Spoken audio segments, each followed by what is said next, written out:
Republican Michele Tafoya, a former NFL sideline reporter, to launch Minnesota Senate run. Former NFL sideline reporter Michele Tafoya plans to launch a run for the Senate in Minnesota, giving Republicans a high-profile recruit as they look to put the state in play next year.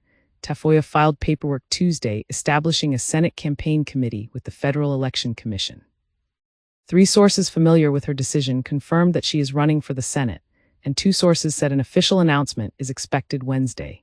While Republicans are looking to expand their 4-seat Senate majority next year by targeting states Donald Trump won in 2024, including Michigan and Georgia, some in the party have been optimistic that Democratic Sen. Tina Smith's retirement could put Minnesota in play. Lt. Gov. Peggy Flanagan and Rep. Angie Craig are both competing for the Democratic nod.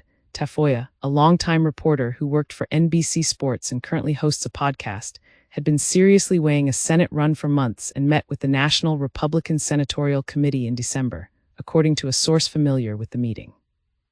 Last year's GOP nominee for the Senate, former professional basketball player Royce White, is also in the race, along with former state GOP chairman David Hann and former Navy SEAL Adam Schwarz. Tafoya's entering as a well-to-known reporter and relative political outsider could give her party a boost. A self-described pro-choice Republican, she could also have some bipartisan appeal.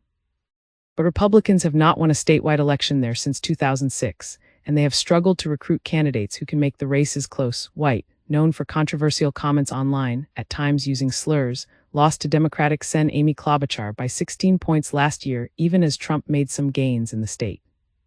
Trump, who has long eyed Minnesota as a potential pickup, lost Minnesota by 4 points last year, a 3-point improvement on his 2020 margin. Tafoya's path could be complicated by the state party's primary process.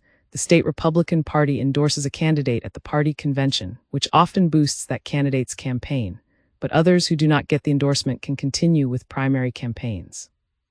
White won the state GOP's endorsement last year, but he still faced a contested primary and won the Republican nomination with 39% of the vote.